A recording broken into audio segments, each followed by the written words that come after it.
Rusia telah mengancam akan menjadikan semua kapal yang menuju pelabuhan Ukraina sebagai target militer. Tidak mau kalah, Ukraina mengimbangi dengan ancaman serupa.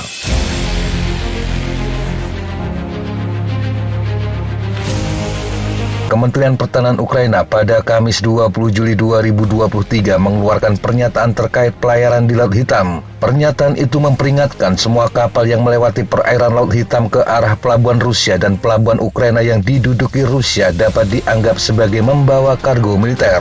Dengan kata lain, kapal itu juga memiliki resiko untuk diserang. Ukraina mengatakan peringatan itu akan mulai diberlakukan pada Jumat 21 Juli 2023 pukul 00.00 waktu setempat, tepat 24 jam setelah Rusia memberlakukan ancaman serupa. Selain itu, Ukraina juga mengatakan bahwa pelayaran di wilayah Laut Hitam bagian timur laut dan Selat Kerch-Yenikal Ukraina dilarang karena berbahaya. Peringatan itu mulai berlaku 20 Juli 2023 pukul 05.00 waktu setempat. Informasi navigasi yang relevan untuk pelaut telah dipublikasikan.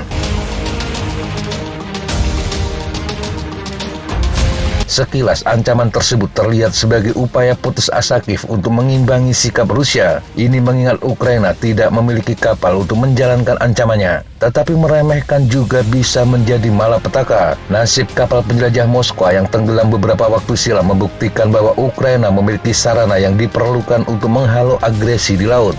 Ukraina juga telah beberapa kali menyerang kapal Rusia termasuk yang ada di pelabuhan Berdyansk. Terakhir, video menunjukkan drone laut Ukraina mencoba menyerang kapal Rusia di Laut Hitam. Meski serangan itu gagal, drone tersebut akan sangat mengancam untuk kapal kargo yang tidak memiliki senjata.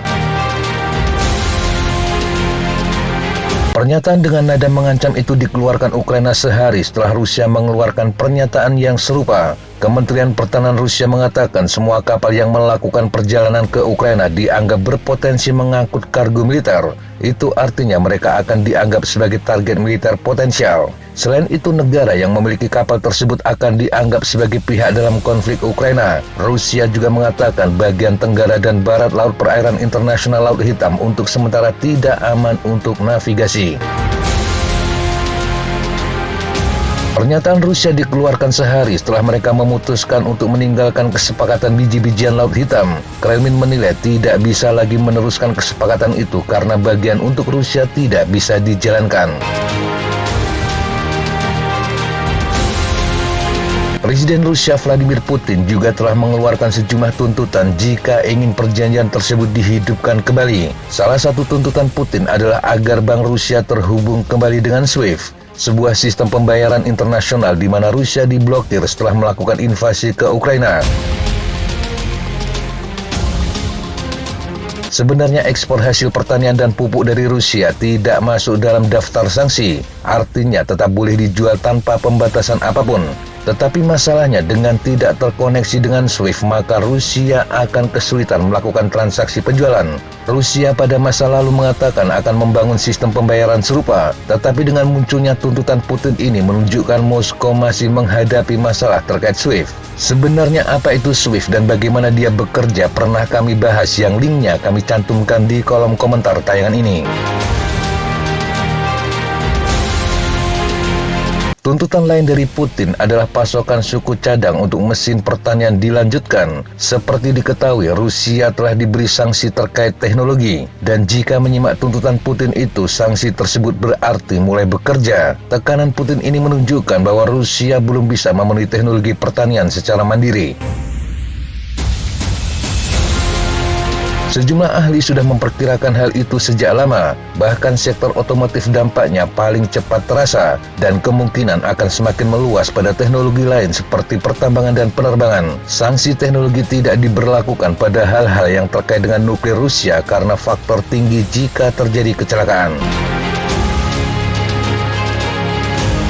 Bagaimanapun, tuntutan Rusia akan mendapat perhatian serius dari Eropa dan Amerika. Mereka adalah pihak paling gencar memukul Moskow dengan berbagai sanksi. Tetapi mengingat sikap Eropa dan Amerika yang keras, sulit untuk mengharapkan mereka bersedia mengendorkan sanksinya, setidaknya tanpa ada kompensasi lebih besar dari Rusia.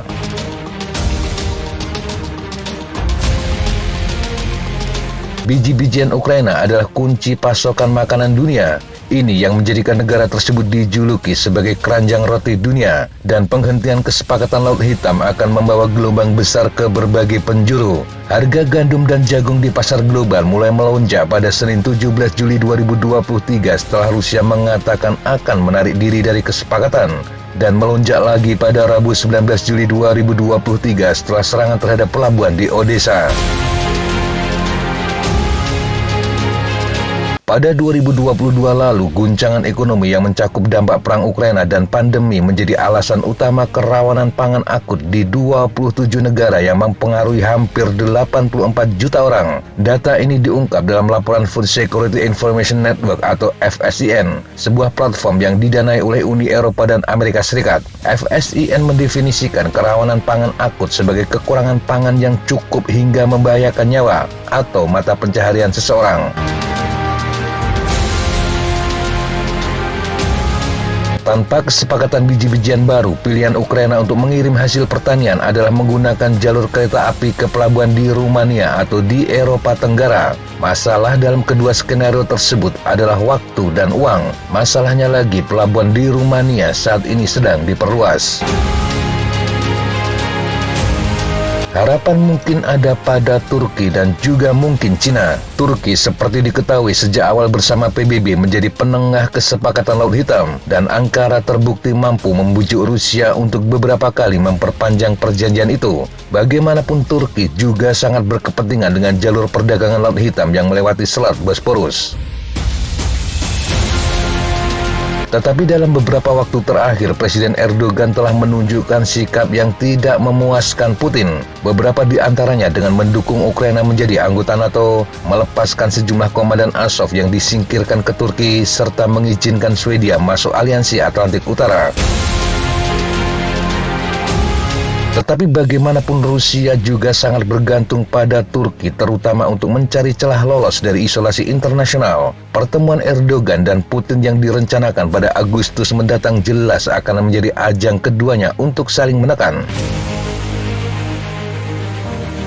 Negara kedua yang bisa mengatasi masalah ini mungkin Cina. Negara ini juga mengandalkan biji-bijian dari Ukraina. Cina juga sedang menderita kekeringan yang mempengaruhi produksi pertanian dalam negeri. Situasi yang bisa mendorong Beijing pada akhirnya harus ikut campur. Tetapi sejumlah ahli menilai saat ini belum jelas apakah Beijing sangat mengkhawatirkan kebutuhan ketahanan pangannya sendiri.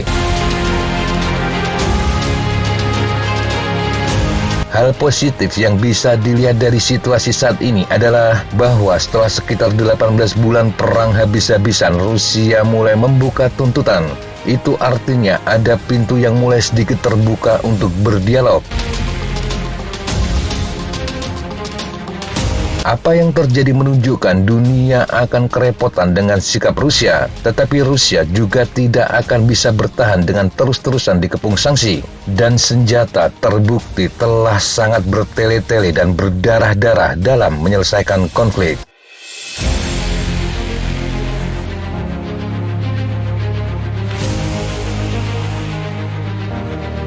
Demikian sahabat Jat, apa informasi yang bisa kita sampaikan untuk kesempatan kali ini. Sampai jumpa di kesempatan yang berbeda. Tetap semangat dan jaga kesehatan. Salam, fly like an eagle, fight like a falcon.